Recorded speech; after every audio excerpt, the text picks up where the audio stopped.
Praise the Lord. यावेळेस आपण देवाचं वचन ऐकणार आहोत आणि आज जगभरामध्ये फादर्स डे पितृदिन हा साजरा करण्यात येत आहे आणि आज पितृदिनाच्या निमित्ताने परमेश्वराने जो संदेश देऊ केलेला आहे त्याचं शीर्षक आहे देवाच्या मनासारखा पिता, a father after God's heart. पितृदिन ही एक संधी परमेश्वराने तुम्हाला आणि मला देऊ केलेली आहे यासाठी की आम्ही सर्व पित्यांसाठी आम्ही स्वर्गीय पित्याला धन्यवाद द्यावा आणि जी महान जबाबदारी परमेश्वराने जगिक पित्यांना दिलेली आहे त्याची आठवण करून देखील आम्ही परमेश्वराला धन्यवाद दिला पाहिजे.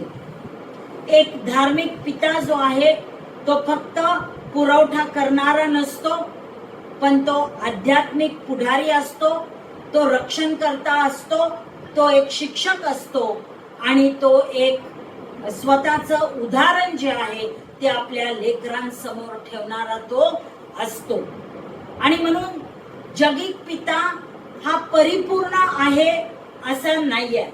ते काय परिपूर्ण नसतात, अपूर्ण असतात, पण देवाने जे आहे त्यांना पाचारण यासाठी केलेलं आहे की देवाचं प्रेम आणि देवाचे चारित्र्य गुण जे आहेत ते त्यांनी जगासाठी प्रकाशित करावे. हालेलुया.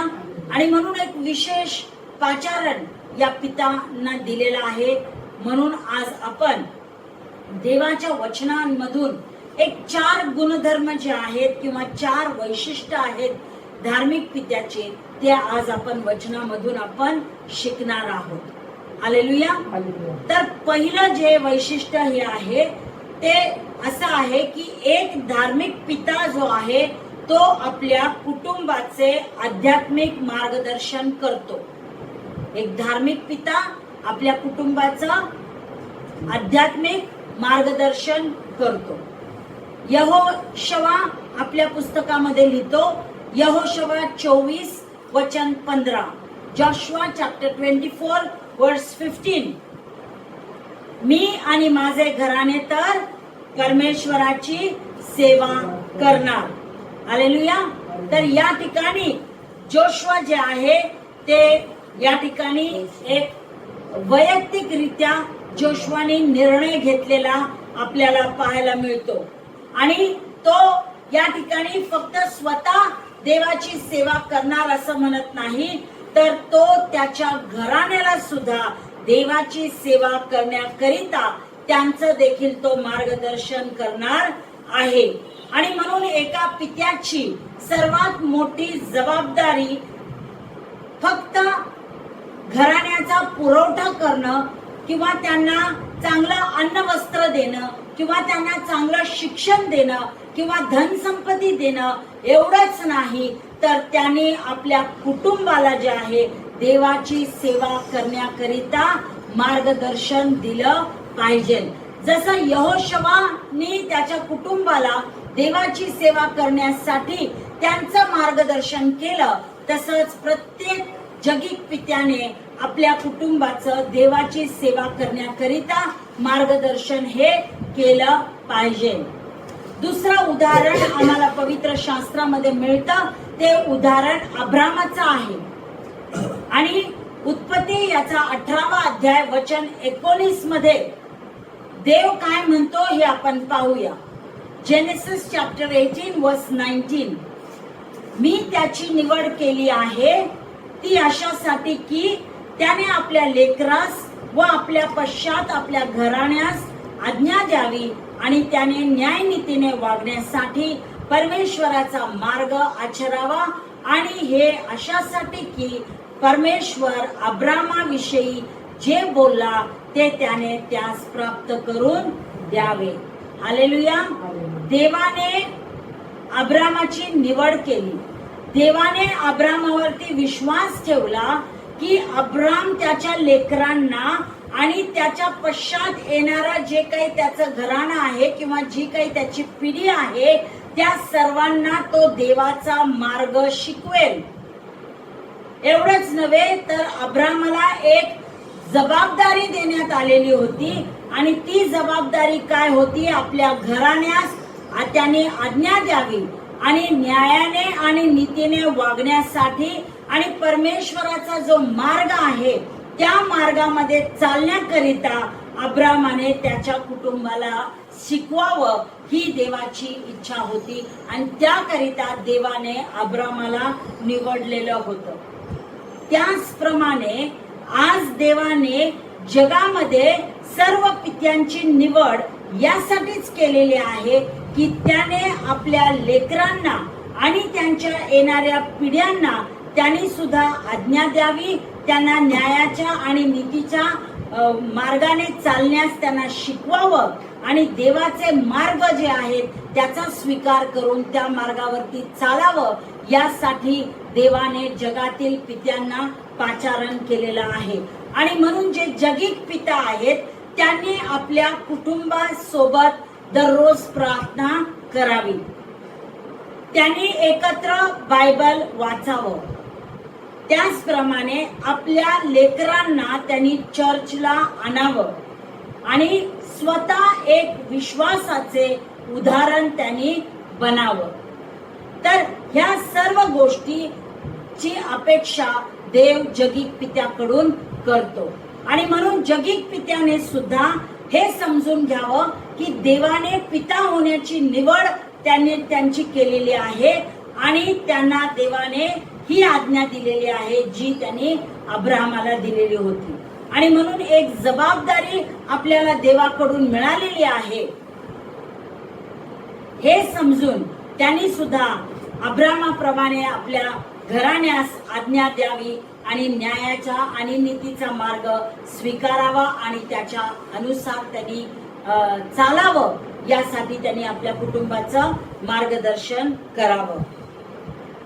अनुवाद 6 आणि 7 वचनामध्ये म्हटलेलं आहे, ड्यूट्रॉनॉमी चॅप्टर 6 वर्स 6 and 7. ज्या गोष्टी मी तुला आज बजावून सांगत आहे त्या तुझ्या हृदयात ठसव आणि त्या तू आपल्या मुलाबाळांच्या मनावर बिंबव आणि घरी बसलेले असता, मार्गाने चालत असता, निसता उठता त्याच्या विषयी बोलत जा. हालेलुया. या ठिकाणी देव काय सांगत आहे की ज्या गोष्टी देवाने बजावून सांगितलेल्या आहेत त्या गोष्टींना आम्हाला हृदयात ठेवायचं आहे.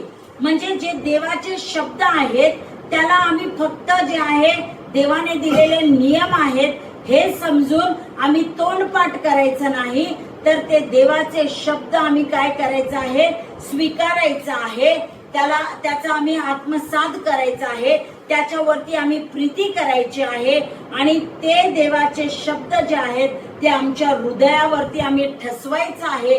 ते आमच्या चारित्र्य गुणांमधून ते दिसलं पाहिजे.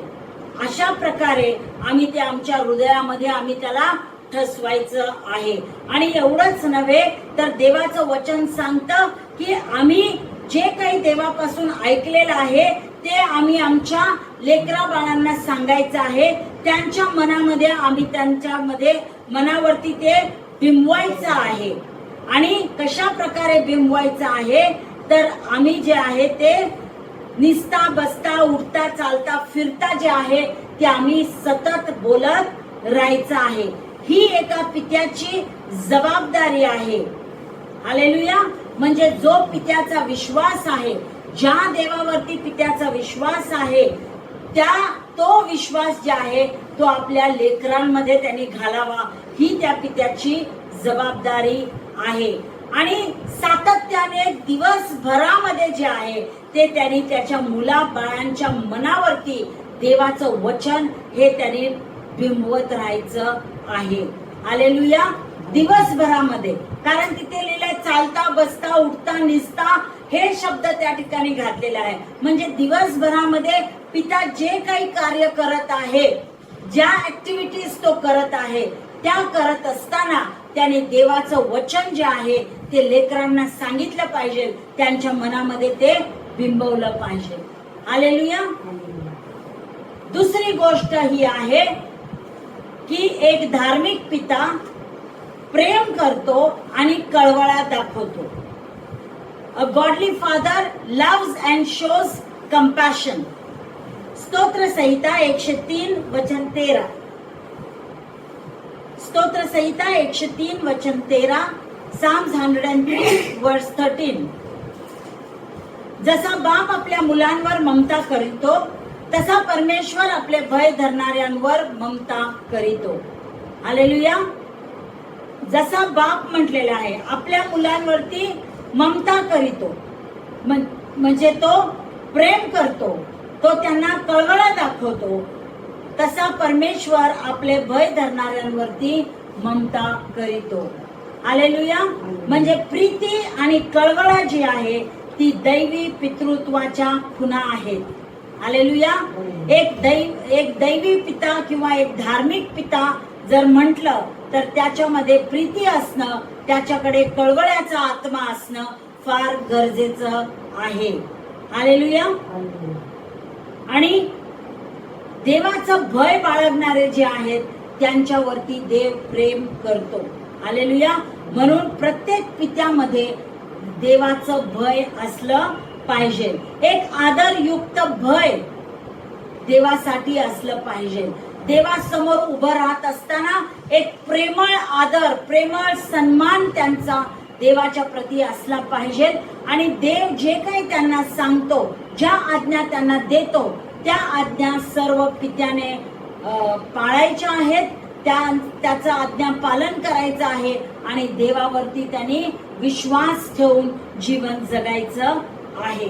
पहा, जर का आपण उधळ्या पुत्राच्या पित्याकडे पाहिलं तर उधळ्या पुत्राचा पिता जो आहे तो फार प्रेमळ होता. त्याच्यामध्ये कळवळ्याचं अंतकरण त्याच्याकडे होतं, हे आपल्याला पाहायला मिळतं. आणि मग आपण वाचतो लूक शुभवर्तमान 15वा अध्याय वचन 20 मध्ये आपण वाचतो. लूक चॅप्टर 15 वर्स 20. मग तो उठून आपल्या बापाकडे गेला.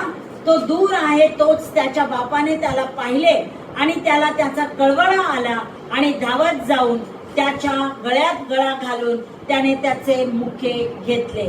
पहा, सर्वांना उधळ्या पुत्राची गोष्ट ठाऊक आहे. त्याने त्याच्या बापाकडून आपल्या संपत्तीचा वाटा मागितला, तो त्यांनी घेतला आणि दूरदेशी निघून गेला. त्या ठिकाणी जाऊन बापाची जेवढी संपत्ती होती ती सर्व त्यांनी उधळली, मौज मजा त्यांनी केली.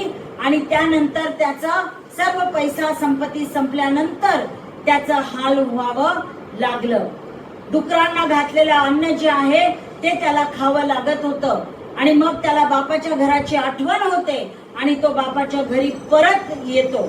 आणि ज्या वेळेस तो बापाच्या घरी आला त्यावेळेस त्याच्या बापाने त्याला दुरून पाहिलं आणि ओळखलं की हा माझा मुलगा होता, जो मला सोडून गेलेला होता, आज तो परतलेला आहे. आणि म्हणून तो बाप जो आहे तो धावत त्या मुलाकडे जातो आणि कळवळ्याने काय करतो, तो त्याला जवळ घेतो, त्याच्या गळ्यात गळा घालतो, त्याला आलिंगन देतो आणि त्याचे मुके घेतो. तर हा जो पिता आहे आपल्याला पाहायला मिळतं की कशा प्रकारे त्याने त्याच्या मुलाला क्षमा केलेली आहे आणि त्या मुलाचं पुन्हा आपल्या घरामध्ये स्वागत केलेलं आहे, हे या ठिकाणी आम्हाला पाहायला मिळतं. जर या बापाच्या हृदयामध्ये जर प्रेम प्रीती नसती, कळवळा नसता, तर त्याने आपल्या लेकराला क्षमा केली नसती, पुन्हा त्याला आपल्या घरामध्ये घेतलं नसतं. बरेचसे जगिक पिता ठाऊक आहेत आपल्याला, ज्यांची लेकरं त्यांना सोडून जातात त्यावेळेस त्यांच्यामध्ये क्षमेचं अंतकरण नसतं. ते म्हणतात ती गेली किंवा तो गेला म्हणजे आमच्यासाठी तो जणू काय मेलेला आहे. आता आम्हाला त्याच्याबरोबर काही नातेसंबंध नको आहेत. आता आम्हाला आमच्या घरामध्ये त्यांचं नाव सुद्धा कोणी घ्यायचं नाही, असं बोलत असतो आपण. तर अशा प्रकारचे जगिक पिता असतात ज्यांच्यामध्ये प्रेम प्रीती आणि कळवळा नसतो. पण परमेश्वराने तुम्हाला आणि मला हे दाखवून दिलेलं आहे की जर का एक धार्मिक पिता असेल तर त्या धार्मिक पित्याकडे प्रेम आणि कळवळा या दोन्ही गोष्टी त्याच्या जीवनामध्ये असतात। हालेलुया। आणि मग तुम्हाला आणि मला पवित्र शास्त्रामध्ये सांगितलेलं आहे की जे बाप आहे, जे पिता आहे, त्यांनी काय केलं पाहिजे। तर इफिसकरास पत्र याचा 6वा अध्याय वचन 4, एफिशियन्स 6 वर्स 4, बापांनो तुम्ही आपल्या मुलांना चिरडीस आणू नका, तर प्रभूच्या शिस्तीत व शिक्षणात त्यांना वाढवा। हालेलुया। या ठिकाणी बापांना म्हणजे पितांना सांगितलेलं आहे। का देव फक्त पित्यांशी बोलत आहे माहितीये का? कारण एक पिता जो आहे तो कुटुंबाचा प्रमुख आहे। हालेलुया। देवानंतर जो कोणी प्रमुख असेल कुटुंबाचा तर तो पिता असतो, त्या घराचा वडीलधारी व्यक्ती असतो। आणि म्हणून देव या ठिकाणी त्या वडिलांशी बोलत आहे, त्या बापांशी तो बोलत आहे आणि म्हणत आहे की तुम्ही आपल्या मुलांना चिरडीस आणू नका। म्हणजे मुलांकडून तुम्ही अति जास्त जी आहे ती अपेक्षा करू नका। मुलं परिपूर्ण असावेत ही अपेक्षा तुम्ही ठेवू नका। मुलांचं वागणूक जे आहे त्याच्यावरती तुम्ही अति नियंत्रण ठेवू नका। थोडंफार नियंत्रण ठेवलं तर चांगलं आहे। त्यांचं वागणूक वर्तणूक कसं आहे हे आम्हाला पाहावं लागतं आणि जर का ते वाईट वागत असतील तर त्याच्यावरती आम्ही कंट्रोल केला पाहिजे। पण अति कंट्रोल जे आहे ते आम्ही करू नये। त्यांना अगदी कडक शिक्षा ज्या आहेत त्या आम्ही देऊ नये किंवा आम्ही आमचा वैयक्तिक जो राग आहे तो आम्ही मुलांवरती आम्ही काढू नये। कोणी 2 मुलांमध्ये आम्ही तुलना करू नये किंवा एकालाच आम्ही जास्त प्रेम करावं आणि दुसऱ्याला कमी करावं, अशा प्रकारचं सुद्धा आम्ही वागणूक त्या मुलांना देऊ नये। कारण असं जर आम्ही केलं तर आम्ही त्या मुलांना चिरडीस आणणार आहोत। म्हणजे मुलांना त्या गोष्टीचा राग येणार, त्यांना त्या गोष्टीचं वाईट देखील वाटणार आणि ते निराश पण होतील। आणि म्हणून पुढे म्हटलेलं आहे की आम्हाला त्यांना चिरडीस आणायचं नाही, तर प्रभूच्या शिस्तीत व शिक्षणात त्यांना वाढवायचं आहे। म्हणजे शिस्तीत म्हणजे डिसिप्लिन मध्ये त्यांना आम्हाला आणायचं आहे। प्रभूच्या शिक्षणाच्या द्वारे आम्हाला त्यांचं मार्गदर्शन करायचं आहे। त्यांच्यामध्ये देवाचे चारित्र्य गुण यावेत याकरिता कशा प्रकारे आम्ही त्यांना शिस्त लावणार आहे, कशा प्रकारचं शिक्षण आम्ही देणार आहे हे आम्ही पाहिलं पाहिजे। आम्ही लेकरांना मदत करायची आहे नैतिक जीवन जगण्यासाठी आणि म्हणून जे काही मॉरल स्टँडर्ड्स आहेत ते आम्ही सर्व लेकरांना आम्ही शिकवायला पाहिजे। या जगामध्ये कोणकोणते कला कौशल्य आहेत ते कसे त्यांनी स्वीकारायचे याचं मार्गदर्शन आम्ही केलं पाहिजे। सकारात्मक त्यांना आम्ही शिक्षण दिलं पाहिजे आणि त्यांना आम्ही देवाच्या प्रीतीबद्दल आणि देवाच्या नियमांविषयी, देवाच्या तत्वांविषयी आम्ही लेकरांना शिकवणं फार गरजेचं आहे। आणि अशा प्रकारे जे पिता आहेत, धार्मिक पिता आहे, त्यांनी आपल्या लेकरांना उत्तेजन द्यायचं आहे, त्यांनी लेकरांचं ऐकायचं आहे, त्यांनी लेकरांच्या सोबत सार्थ वेळ म्हणजे क्वालिटी टाइम घालवायचा आहे आणि त्याचबरोबर त्या लेकरांची प्रेमाने सुधारणूक करायची आहे। रागाने त्यांना त्यांची सुधारणा करायची नाही। हे सर्व त्या धार्मिक पित्याचे स्वभाव गुण असले पाहिजे। पुन्हा आपल्याला कलसीकरास पत्र याचा 3रा अध्याय वचन 21 मध्ये म्हटलेलं आहे, कलोशियन्स चॅप्टर 3 वर्स 21। पुन्हा त्या ठिकाणी बापांसाठीच हे बोलण्यात आलेलं आहे। बापांनो तुम्ही आपल्या मुलांना चिरडीस आणू नका, आणाल तर ती खिन्न होतील। हालेलुया। या ठिकाणी कलसीच्या मंडळीला लिहित असताना पाऊल काय म्हणत आहे, पुन्हा तो सांगत आहे की आपल्या मुलांना चिरडीस आणू नका आणि आणाल तर काय होईल, ते खिन्न होतील। म्हणजे लेकरं निराश होतील। लेकरांना जर तुम्ही चिरडीस आणलं तर लेकरं कधीही योग्य गोष्टी करणार नाहीत आणि प्रयत्न करण्याचं, चांगलं वागण्याचा प्रयत्न करण्याचं किंवा देवाच्या मार्गामध्ये चालण्याचा जो प्रयत्न आहे तो प्रयत्न करायचं ते थांबवून देतील, ते निस्तेज होतील आणि उदास असे होतील. आणि म्हणून कुटुंबाचा प्रमुख म्हणून बापांनी लेकरांना चिरडीस आणू नये, त्यांना निराश करू नये, निरुत्साही त्यांनी करू नये याची त्यांनी दक्षता घेतली पाहिजे. मुलांना शिस्त लावली पाहिजे, पण त्या शिस्त लावण्याबरोबरच त्याने मुलांसाठी त्यांनी आपुलकी दाखवली पाहिजे आणि मुलांना त्यांनी प्रोत्साहित करण्यासाठी सुद्धा त्यांनी झटलं पाहिजे. Hallelujah, praise the Lord. त्यानंतर तिसरं जे काही धार्मिक गुण आहे ते हे आहे की एक धार्मिक पिता जो आहे तो सात्विकतेने जगतो. हालेलुया. सात्विकपणा जो आहे, इंटेग्रिटी ज्याला म्हटलेलं आहे, ते त्या पित्यामध्ये असलं पाहिजे. A godly father lives with integrity. नीतिसूत्र याचा 20वा अध्याय वचन 7. Proverbs chapter 20 verse 7. जो धार्मिक मनुष्य सात्विकपणे चालतो त्याच्या मागे त्याची मुले धन्य होतात. हालेलुया. जर का एखादा मनुष्य, एखादा पिता धार्मिक सात्विकपणामध्ये जर का तो चालला तर त्याचं कुटुंब जे आहे ते देखील आशीर्वादित होतात, त्याची मुलं बाळं आशीर्वादित होतात. म्हणून जो मनुष्य धार्मिक आहे त्याने सात्विकपणामध्ये चालणं गरजेचं आहे.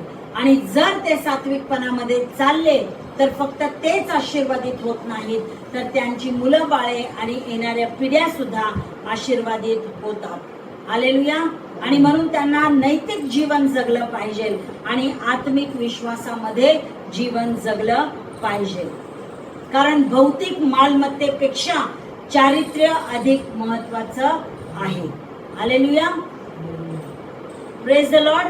आणि म्हणून मुलांची धन्यता याच्यामध्ये नाहीये की बापाने त्यांच्यासाठी भरपूर मालमत्ता सोडलेली आहे, याच्यामध्ये लेकरांची धन्यता नाही.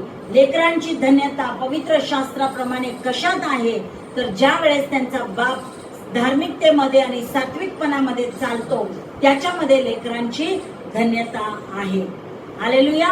जर का आपण योबाचं उदाहरण पाहिलं, जोब चॅप्टर 1 वर्स 1. उस देशात एक पुरुष होता, त्याचे नाव योब असे होते. तो सात्विक व सरळ होता, तो देवाला भिवून वागे व पापापासून दूर राही. हालेलुया. या ठिकाणी योब कशा प्रकारचा व्यक्ती होता, कोणकोणते त्याच्यामध्ये धार्मिक गुण होते हे या वचनामध्ये लिहिलेलं आहे. आणि वचन तुम्हाला आणि मला सांगतं की योब जो आहे तो सात्विक होता. हालेलुया. आणि सरळ होता आणि देवाला भिवून तो वागणारा होता आणि सर्व पापापासून तो दूर राहत होता.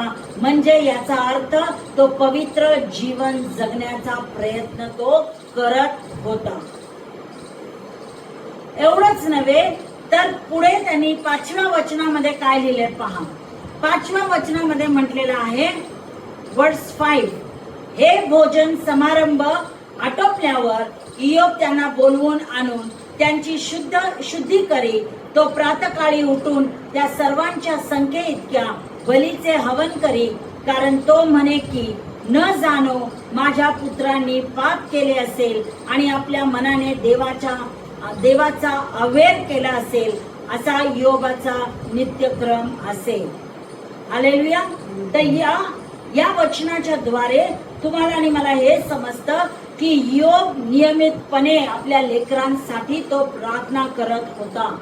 त्याचे लेकर काय करायचे, त्याचे लेकर चांगल्या मेजवान्या करायचे, ते चांगली पार्टी आयोजित करायचे आणि एकमेकांबरोबर ते उत्साह करत असेल. त्यांच्या घरामध्ये चांगलं खाद्यपदार्थ बनवून एकमेकाबरोबर ते मेजवानी ते करत असे. आणि मग योब जो आहे त्याच्या लेकरांचा अशा प्रकारचं वागणं पाहून त्यांनी त्या लेकरांबद्दल तो वाईट बोलला नाही, त्यांना त्यांनी नावं ठेवली नाहीत, तर त्यांना अशा प्रकारचं मेजवानी देणं, पार्ट्या करणं हे त्यांनी त्याला परवानगी दिली करण्याकरिता. पण ते केल्यानंतर तो काय करत होता माहितीये? ते केल्यानंतर तो त्याच्या लेकरांचं शुद्धीकरण तो करत होता. कारण तो म्हणतो की माहित नाही अज्ञानीपणामध्ये माझ्या लेकरांकडून कोणत्या प्रकारचं पाप घडलेलं आहे, हे अशा प्रकारची पार्टी आणि मेजवानी करून, म्हणून मला माहिती नाही त्यांनी कशा प्रकारचं पाप केलेलं आहे. आणि म्हणून तो काय करत होता? आपल्या लेकरांसाठी जो आहे, जितके लेकरं आहेत तितक्या लेकरांप्रमाणे जे आहे तो तितक्या संख्येचे तो बली हवन तो करत असे. आणि मग त्या लेकरांसाठी तो प्रार्थना करत असे की परमेश्वराने त्यांना क्षमा करावी. आणि हे योबाचं नित्यक्रम होतं. म्हणजेच की नियमितपणे योब त्याच्या लेकरांच्या शुद्धीकरणाकरिता, आत्मिक त्यांच्या परिस्थितीकरिता तो प्रार्थना करत असे. हालेलुया. तर अशा प्रकारे एका धार्मिक पित्याने सुद्धा सात्विकपणामध्ये आपलं जीवन जगलं पाहिजे. आपल्या जर का त्यांना असं वाटत असेल की कळत न कळत आमच्या लेकरांकडून काही पाप घडत आहे, तर त्या पित्याने जे आहे त्या लेकरांच्या शुद्धीकरणाकरिता त्यांनी देवपित्याकडे प्रार्थना करावी. आणि प्रार्थनेच्या द्वारे जे आहे त्या लेकरांचं शुद्धीकरण त्यांनी करावं. हालेलुया. आणि लेकरं जे आहेत ते आपल्यामध्ये असणारा जो प्रामाणिकपणा आहे त्याच्यापासून ते शिकतात. जर बाप प्रामाणिक आहे, जर बाप नम्र आहे, जर बापाकडे क्षमा करण्याची वृत्ती आहे, जर बापाकडे देवावरचा विश्वास जो आहे तो जर भरपूर विश्वास त्याच्याकडे असेल, तर या सगळ्या गोष्टी त्यांच्या वडिलांमध्ये पाहून ती लेकरं त्या वडिलापासून हे सगळे चांगले गुण जे आहेत ते घेतात. हालेलुया. आणि ते सुद्धा प्रामाणिक बनतात, ते सुद्धा लेकरं नम्र बनतात, देवावर विश्वास ठेवणारे बनतात आणि क्षमा करणारे असे ते बनतात. हालेलुया. तिताला पत्र याचा 2 अध्याय वचन 7. टायटस चॅप्टर 2 वर्स 7. सर्व गोष्टींविषयी चांगल्या कामाचा कित्ता असे आपणाला दाखव, शुद्धता, गांभीर्य व ज्याला दोष लावता येत नाही असे सद्भाषण यांनी तुझे शिक्षण युक्त असू दे. हालेलुया. या ठिकाणी तुम्हाला आणि मला सांगितलेलं आहे की चांगल्या कामाचा कित्ता जो आहे तो आम्ही दाखवला पाहिजे. शुद्धता, गांभीर्य आणि ज्याला दोष लावता येत नाही असे सद्भाषण जे आहे ते आम्ही केले पाहिजे. हालेलुया. आणि म्हणून एक पिता जो आहे तो आपल्या लेकरांसाठी संपत्ती सोडून जाईल, पण त्याच्यापेक्षा फार मोठा वारसा जो तो आपल्या लेकरांना देणार आहे, तो वारसा कशाचा आहे? तर एक धार्मिक उदाहरण त्याने लेकरांसमोर ठेवलं पाहिजे. हालेलुया. आणि त्या पित्याची धन संपत्ती काही उपयोगाची नाही जर तो पिता स्वतःच धार्मिक नव्हता, किंवा स्वतः तो नम्र नव्हता, स्वतः तो क्षमा करणारा नव्हता, प्रामाणिक नव्हता, तर त्याची मालमत्ता घेऊन त्याच्यामध्ये लेकरांची काहीही धन्यता नाही. पण ज्या वेळेस एखादा पिता जो आहे धन संपत्ती मालमत्ता सोडण्याऐवजी एक वारसा, एक धार्मिक उदाहरण बनून आपल्या लेकरांसाठी तो वारसा म्हणून सोडून जातो, तर तो सर्वात मोठा वारसा किंवा महान वारसा हक्क तो लेकरांचा आहे त्यामुळे. आणि म्हणून त्या पित्याने शुद्धतेमध्ये जीवन जगलं पाहिजे. त्याचं भाषण पण असं असलं पाहिजे की त्याच्यामध्ये कोणीही दोष काढू नये, अशा प्रकारचं त्याचं भाषण असलं पाहिजे. हालेलुया. त्याचप्रमाणे चौथा जे काही गुणधर्म आहे ते हे आहे की एक धार्मिक पिता स्वर्गातील पित्याचे प्रेम प्रतिबिंबित करतो. Hallelujah. A godly father reflects the love of heavenly father. आणि म्हणून मत्ती 7:11 मध्ये म्हटलेलं आहे, मग तुम्ही वाईट असताना आपल्या मुलाबाळांना चांगल्या देणग्या देणे तुम्हाला समजते, तर तुमच्या स्वर्गातील पित्याजवळ जे मागतात त्यांना तो किती विशेष करून चांगल्या देणग्या देईल. हालेलुया. या ठिकाणी म्हटलेलं आहे की तुम्ही जगिक पिता आहात. तुम्ही तुमच्यामध्ये काही वाईट स्वभाव गुण पण आहेत, पण ते असताना देखील तुम्ही आपल्या मुलाबाळांना चांगल्या चांगल्या गोष्टी तुम्ही देता. मग मी तर देव पिता आहे, मी तर परिपूर्ण आहे, माझ्या ठाई कोणतं पाप नाही, कोणता अपराध नाही. मग माझ्याकडे मागितल्यानंतर मी किती विशेष करून चांगल्या देणग्या देईल असं परमेश्वर या ठिकाणी म्हणत आहे प्रियानो. आणि म्हणून जे जगिक पिता आहेत किंवा जे जगिक पितृत्व आहे ते नेहमी आपल्या लेकरांना जे आहे देव पित्याकडे ते निर्देशित करतात. हालेलुया. जगिक पित्याने म्हटलं पाहिजे की माझ्याकडे जे आहे ते मी तुम्हाला देतो, किंवा माझ्या ऐपतीपेक्षा अधिक मी तुम्हाला देऊ शकत नाही. जे काही मला शक्य होईल ते मी तुम्हाला देतो, पण माझ्याहून चांगल्या गोष्टींची देणगी तुम्हाला देव पित्या करणार आहे. आणि म्हणून तुम्ही देवाकडे इतर गोष्टींची मागणी तुम्ही करा. ज्या गोष्टी जगिक पिता देऊ शकत नाही त्या गोष्टी स्वर्गीय पिता आपल्या लेकरांना देऊ शकेल. म्हणून जगिक पित्याने काय करायचं, आपल्या लेकरांना स्वर्गीय पित्याकडे निर्देशित करायचं, जेणेकरून त्यांना ज्या काही गोष्टींची गरज आहे ती देव पिता त्यांची गरज भागवणार आहे. हालेलुया. त्यानंतर पवित्र शास्त्र तुम्हाला आणि मला योसेफाचं उदाहरण देतं, जो योसेफ येशू ख्रिस्ताचा जगिक पिता होता. योसेफ हा आज्ञाधारक होता, तो प्रामाणिक होता. आणि म्हणून वचन काय सांगतं पहा, मत्ती याचा पहिला अध्याय वचन 24. मॅथ्यू चॅप्टर 1 वर्स 24. तेव्हा झोपेतून उठल्यावर त्याने प्रभूच्या दूताने आज्ञा पिल्याप्रमाणे केलं, त्याने आपल्या पत्नीचा स्वीकार केला. हालेलुया. ज्या वेळेस देवदूताने योसेफाला सांगितलं की मरियेची गर्भधारणा जी आहे ती परमेश्वराकडून आहे, पवित्र आत्म्याच्या योगे ती गर्भवती राहिलेली आहे आणि तुला तिचा स्वीकार केला पाहिजे, त्यावेळेस त्याने देवदूताने जे काय आज्ञा त्याला दिली होती त्या आज्ञेचं पालन करून त्याच्यामधली आज्ञाधारकता जी आहे ती त्यांनी दाखवलेली आहे. आणि त्यांनी मरियेची आणि येशूची काळजीच फक्त घेतली नाही, तर त्या दोघांचं संरक्षण देखील योसेफाने केलेलं आहे. आणि म्हणून एक धार्मिक पिता जो आहे तो स्वर्गीय पित्याचं प्रेम जे आहे तो प्रतिबिंबित करतो. आणि ते करण्याकरिता त्याला काय करायचं आहे माहिती आहे, जो जगिक पिता आहे त्याने त्यागपूर्ण प्रीती आपल्या लेकरांवरती केली पाहिजे. त्याने उदारपणे, जनरसली उदारपणे त्यांनी लेकरांना क्षमा केली पाहिजे. त्याचप्रमाणे त्यांनी निष्ठतेने पुरवठा केला पाहिजे. त्या आणि नम्रतेने त्यांनी लेकरांचं मार्गदर्शन केलं पाहिजे आणि त्या लेकरांसाठी त्यांनी सतत प्रार्थना केल्या पाहिजे. या सर्व गोष्टी केल्याने तो त्याच्यामध्ये जे काही स्वर्गीय पित्याचं प्रेम आहे ते स्वर्गीय पित्याचं प्रेम जे आहे तो आपल्या लेकरांच्या प्रती तो प्रतिबिंबित करतो.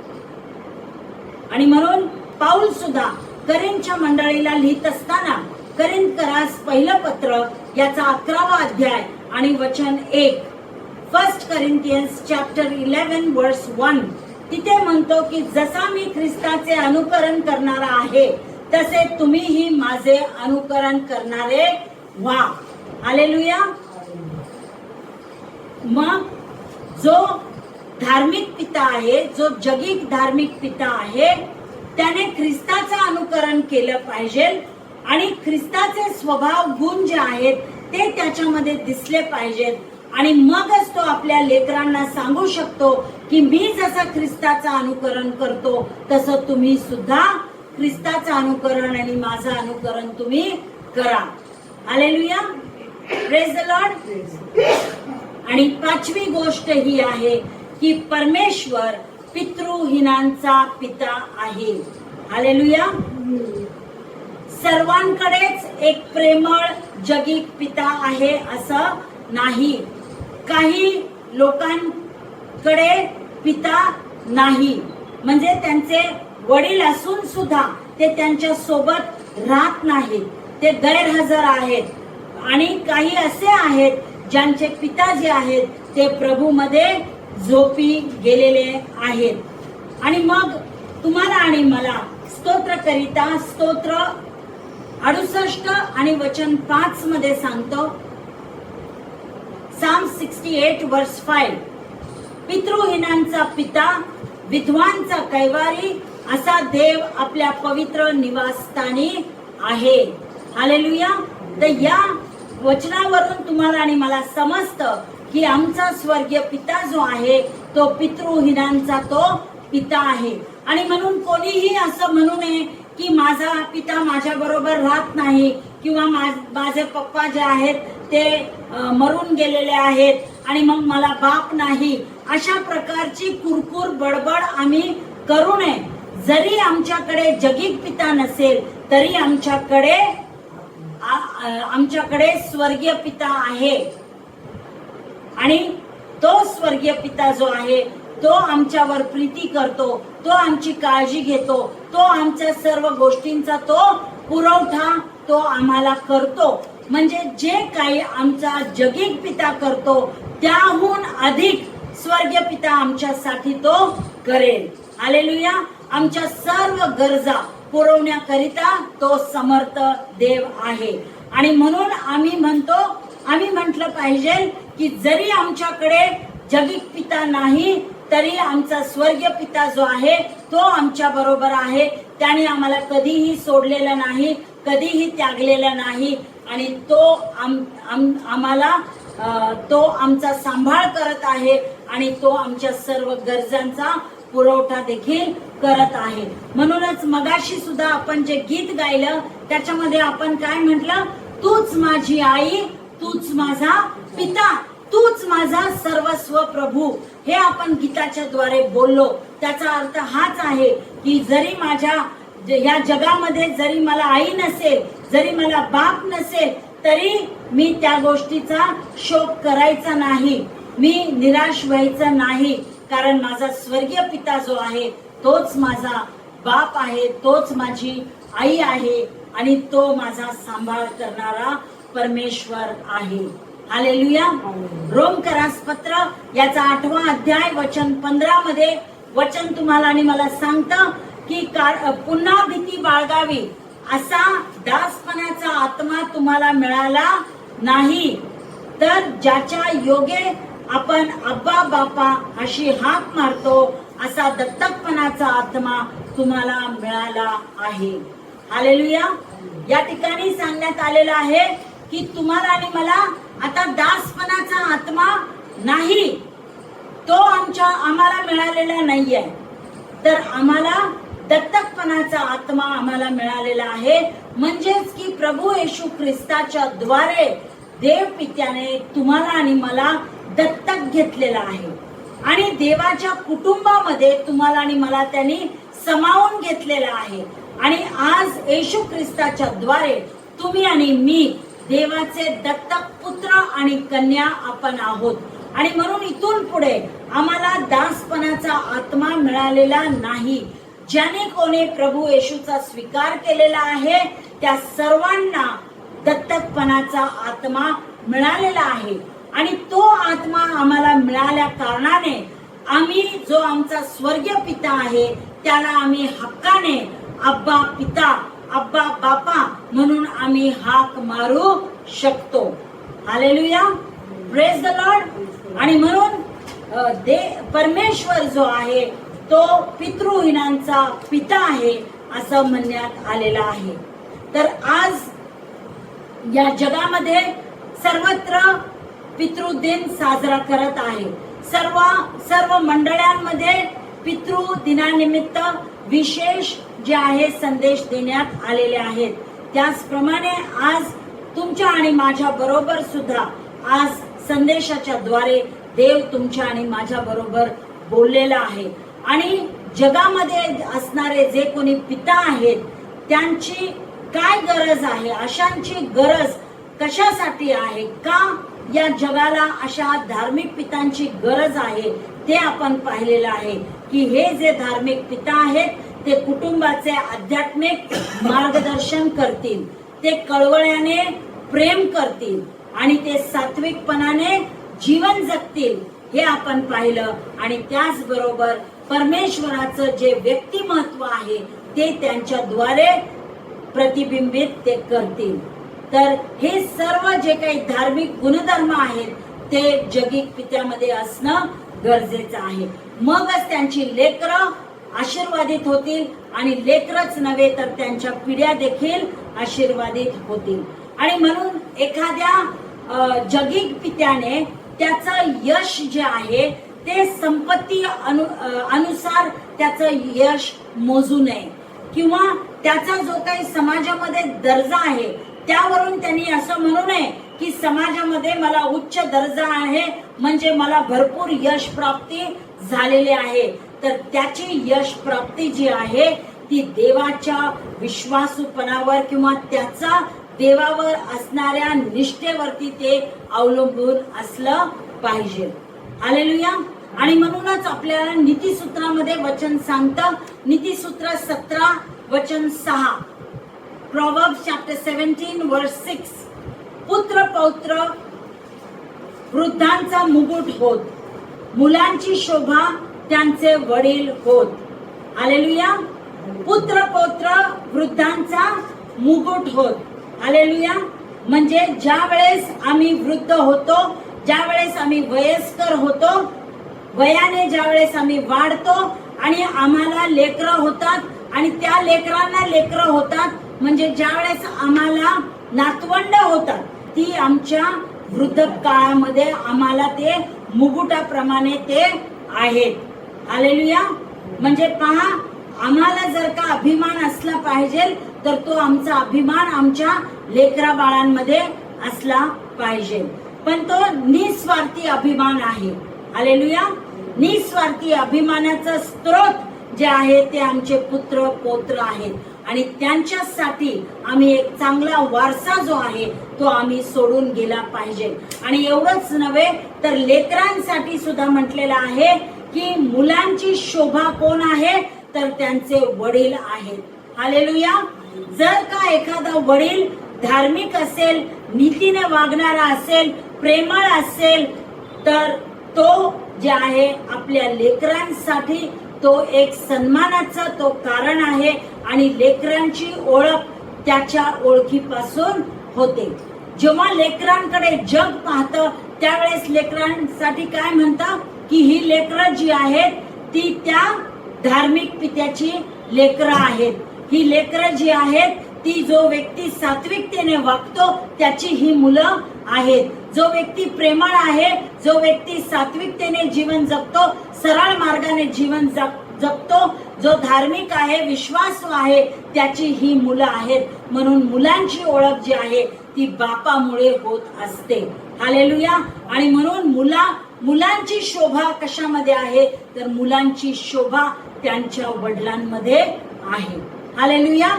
Praise the Lord. आणि म्हणून आज देवाचं वचन सर्व पित्यांना आमंत्रित करत आहे. कशासाठी देव आमंत्रण देत आहे माहितीये? जसं मिका 6:8 मध्ये लिहिलेलं आहे, मायका चॅप्टर 6 वर्स 8, तिथे लिहिलेलं आहे की नीतीने वागणे, आवडीने दया करणे व आपल्या देवा समागमे राहून नम्र भावाने चालणे, या वाचून परमेश्वर तुझ जवळ काय मागतो. हालेलुया. तर आज देवाची अपेक्षा प्रत्येक जगिक पित्याकडून हीच आहे की त्याने नीतीने वागलं पाहिजे, त्याला दयेची आवड असली पाहिजे आणि देवाच्या समागमे राहून त्यांनी नम्र भावाने त्यांनी चाललं पाहिजे. याच्यापेक्षा अधिक अपेक्षा देव त्यांच्याकडून करत नाही. हालेलुया. आणि म्हणून आज या पितृदिनानिमित्त देव पुन्हा तुम्हाला या गोष्टी ज्या काही गोष्टी या मिकाच्या पुस्तकामध्ये लिहिलेल्या आहेत त्याप्रमाणे तो तुम्हाला वागण्यास, चालण्यास आणि बोलण्यास किंवा करण्यास तो सांगत आहे. हालेलुया. आणि म्हणून प्रत्येक पित्याने आज एक निर्णय घेतला पाहिजे की मी नीतीने वागणार, मी आवडीने दया करणार आणि मी नम्र भावाने चालणार. ह्या 3 गोष्टी ज्या आहेत त्या त्यांनी निर्णय घेऊन त्यांनी आपल्या जीवनामध्ये त्याचं पालन केलं पाहिजे आणि त्या करवी देवाचं गौरव होणार आहे हे त्यांनी समजून घेतलं पाहिजे. त्याचबरोबर त्याने आज एक देवाबरोबर एक कमिटमेंट केली पाहिजे. जसा यहोशवा बोलला किंवा जो निर्णय यहोशवाने घेतला त्याचप्रमाणे प्रत्येक जगिक पित्याने आज एक निर्णय घेतला पाहिजे की मी आणि माझे घराणे तर परमेश्वराची सेवा करणार. हालेलुया. हा निर्णय त्यांनी स्वतः घेतला पाहिजे. कारण पहिलं जे काही क्वालिटी मी मगाशी सांगितली ती हीच आहे की आध्यात्मिक जीवनाच्या मार्गदर्शनामध्ये पित्याचं फार मोठं योगदान आहे. हालेलुया. आणि म्हणून त्याने स्वतःच देवाची सेवा नाही करायची तर त्यांच्या बरोबर त्यांच्या संपूर्ण घराण्याने म्हणजे त्याने, त्यांच्या लेकरा बाळाने आणि येणाऱ्या पिढ्याने सुद्धा देवाची सेवा ही केली पाहिजे. आणि आज त्यासाठी त्यांनी देवाला ते वचन द्यावं की देवा मी आणि माझे घराणे तर परमेश्वराची सेवा करणार. हालेलुया. आणि जे कुटुंब आहे त्या कुटुंबाला सुद्धा आज या संदेशाच्या द्वारे तुम्हाला हे सांगण्यात येत आहे की तुम्ही तुमच्या पित्यांसाठी तुम्ही प्रार्थना केली पाहिजे. तुम्ही त्यांना देवाच्या हातामध्ये सोपवून दिलं पाहिजे. त्यांच्या सर्व इच्छा, आकांक्षा देवाने पूर्ण कराव्यात यासाठी आम्ही प्रार्थना केली पाहिजे. त्यांना सुख, शांती, समाधान, आरोग्य मिळावं यासाठी प्रार्थना केली पाहिजे. आणि त्यांच्या सर्व कार्यामध्ये देवाने त्याच्या पवित्र आत्म्याच्या द्वारे त्यांचं मार्गदर्शन करावं. त्यांचं हातचं काम त्यांनी आशीर्वादित करावं. त्यांना दीर्घायुष्य द्यावं. या सर्व गोष्टींसाठी आम्ही कुटुंब म्हणून त्या पित्यांसाठी आम्ही प्रार्थना केली पाहिजे. त्यांना आम्ही वचनाच्या द्वारे उत्तेजित केलं पाहिजे आणि त्यांचा आदर आणि सन्मान जो आहे तो आम्ही केला पाहिजे. आणि म्हणून पाऊल इफिसच्या मंडळीला लिहित असताना इफिसकरास पत्र 6 अध्याय वचन 2 आणि 3 मध्ये म्हणतं की आपला बाप व आपली आई यांचा मान राख यासाठी की तुझे कल्याण व्हावे व तू पृथ्वीवर दीर्घायू असावे. अभिवचन असलेली हीच पहिली आज्ञा आहे. हालेलुया. Praise the Lord. तर या वचनाच्या द्वारे तुम्हाला आणि मला सांगण्यात आलेलं आहे की आपला जो जगिक बाप आहे, जगिक पिता आहे आणि जी जगिक आई आहे यांचा आम्हाला मान राखायचा आहे. यांचा मान राखायचा आहे. त्यांच्यावर आम्हाला प्रीती करायची आहे. त्यांच्या गरजांचा पुरवठा आम्हाला करायचा आहे. त्यांची काळजी आम्हाला घ्यायची आहे आणि त्यांचा आम्हाला आदर आणि सन्मान करायचा आहे. या ठिकाणी वचन आम्हाला हे सांगत नाही की आई वडील चांगले असतील, चांगल्या स्वभाव गुणाचे असतील, धार्मिक असतील किंवा प्रामाणिक असतील, प्रेमळ असतील तरच तुम्ही त्यांचा आदर करा, सन्मान करा असं म्हटलेलं नाहीये. किंवा असं म्हटलेलं नाही की बाप दारुडा असेल किंवा बाप पापी असेल तर त्याचा मान राखू नका. आई जर का व्यभिचारिणी असेल, आई जर का घाणेरड्या स्वभावाची असेल तर तिचा मान राखू नका असं वचन सांगत नाही. तर आमचा बाप आणि आमची आई कशीही असो ती परमेश्वराने तुमच्या आणि माझ्यासाठी त्यांनी आशीर्वाद म्हणून या भूतलावरती त्यांना ठेवण्यात आलेलं आहे. आणि म्हणून आम्ही त्यांचा मान राखला पाहिजे. आणि या आज्ञेबरोबरच तुम्हाला आणि मला परमेश्वराने आशीर्वाद देण्याचा अभिवचन दिलेला आहे. जर आम्ही आमच्या आई वडिलांचा मान राखला, त्यांचा सन्मान केला, तर तुमचं आणि माझं काय होणार आहे? कल्याण होणार आहे. तुम्हाला आणि मला दीर्घ आयुष्य प्राप्त होणार आहे. जर आम्ही आरडून ओरडून देवा मला आशीर्वादित कर, मला दीर्घायुष्य दे, मला भरपूर या भूतलावरती जगण्याची माझी इच्छा आहे, 100 वर्ष मी जगावं म्हणून आम्ही प्रार्थना ज्या आरडून ओरडून करतो त्याला काही अर्थ नाही. देव म्हणतो की तुला दीर्घायुष्य कधी लाभणार आहे? ज्या वेळेस तू आपल्या आई बापाचा मान राखशील, त्यांचा सन्मान आणि आदर करशील, त्याच वेळेस हा आशीर्वाद तुला लाभणार आहे. आणि म्हणून जर का आमची इच्छा असेल की आम्हाला दीर्घायुष्य लाभावं, आम्ही सुद्धा आमच्या लेकरं आमच्या दृष्टीस पडावेत, अशी जर का आमची इच्छा असेल तर आम्ही आमच्या आई वडिलांचा मान राखला पाहिजे. हालेलुया.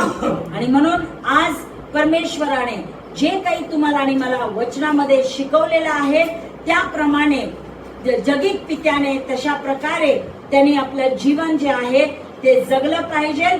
आणि जे काही 4 गुणधर्म मी धार्मिक पित्याचे सांगितलेले आहेत ते त्यांनी आपल्या जीवनामध्ये ते आचरणात आणले पाहिजे. म्हणजेच की त्यांनी आपल्या कुटुंबाचं धार्मिक मार्गदर्शन केलं पाहिजे. त्यांनी आपल्या द्वारे जे आहे आपल्या मधून स्वर्गीय पित्याचं प्रेम आणि कळवळा जो आहे तो त्यांनी व्यक्त केला पाहिजे. त्याचबरोबर एक धार्मिक पित्याने सात्विकतेचं जीवन जगलं पाहिजे आणि धार्मिक पित्याने त्याच्यामध्ये असणारं जे स्वर्गीय पित्याचं प्रेम आहे ते स्वर्गीय पित्याचं प्रेम ते इतरांवरती ते बिंबवलं पाहिजे. हालेलुया. आणि म्हणून परमेश्वर तुम्हाला आणि मला सांगत आहे की आम्ही फक्त आजचा हा दिवस पितृदिनाचा दिवस आहे म्हणून फक्त वर्षातून एकच दिवस आम्ही आई वडिलांचा आदर करायचा नाहीये, तर आम्ही वर्षात 365 दिवस हे आम्ही त्यांचा आदर आणि सन्मान करायचा आहे. हालेलुया. तर देव बाप करो आज या वचनाच्या द्वारे तुम्हा सर्वांना तो आशीर्वादित करो. आणि विशेष करून जे आमच्यामध्ये जे पिता आहेत, सुनील एक आहे आणि सचिन आहेत, त्या दोघांना परमेश्वर आशीर्वादित करो. त्यांना परमेश्वर दीर्घायुष्य देव, त्यांना परमेश्वर ज्ञान, बुद्धी, चातुर्य, शहाणपण देव आणि परमेश्वराच्या प्रेमाने आणि परमेश्वराच्या कळवळ्याने त्यांचा अंतःकरण भरून जावं, जेणेकरून त्यांनी आपल्या लेकरांवरती प्रेम प्रीती करावी. आणि जे कोणी त्यांच्या संबंधामध्ये येणारे, जे कोणी त्यांचे परिवारातील लोक आहेत, मित्रमंडळी आहे, शेजारचे लोक आहेत, त्यांच्या प्रती सुद्धा त्यांनी प्रेम, आपलेपणा आणि कळवळ्याच्या भावना दाखवाव्यात. याकरिता परमेश्वर त्यांना आजच्या या दिवशी आशीर्वादित करो, हीच माझी ईश्वरचरणी प्रार्थना आहे. या आपण प्रार्थना करून देवाला या वचनाकरिता धन्यवाद देऊ. स्वर्गीय पिता, तू आमचा परिपूर्ण पिता आहेस, त्याबद्दल आम्ही तुझे आभार मानतो. प्रत्येक पित्यावर तुझा आशीर्वाद असू दे. तुझ्या वचनानुसार आपल्या कुटुंबाचं नेतृत्व करण्याचे सामर्थ्य त्यांना लाभू दे. त्यांना प्रभू तू शहाणपण दे, सचोटी आणि करुणा आणि धैर्य दे, अशी मी तुझ्याजवळ प्रार्थना आणि विनंती करते. दुरावलेले संबंध सुधारण्यास मदत कर आणि पित्यांना त्यांच्या मुलांमध्ये तुझे प्रेम व्यक्त करण्यास समर्थ कर, अशी मी तुझ्याजवळ प्रार्थना आणि विनंती करते. प्रत्येक घरातून अशी घोषणा होऊ दे, मी आणि माझे घराणे तर परमेश्वराची सेवा करणार. प्रभू, आज तुझ्या वचनामधून प्रभू ज्या काही गोष्टी तू आमच्याशी बोललास, जे प्रभू वैशिष्ट्य गुण एका धार्मिक पित्यामध्ये असावेत, हे जे काही प्रभू तू आम्हाला वचनाच्या द्वारे तू सांगितलेलं आहेस, त्यावरती प्रभू प्रत्येक पित्याने मनन चिंतन करावं आणि त्या अनुसार त्यांनी त्या सर्व गोष्टी आचरणात आणाव्यात आणि तुझ्या नावाला गौरव द्यावं, असं तू दयेने आणि कृपेने कर. येशूच्या नावात प्रार्थना केली म्हणून तू ऐक पित्या. आमेन. आमेन.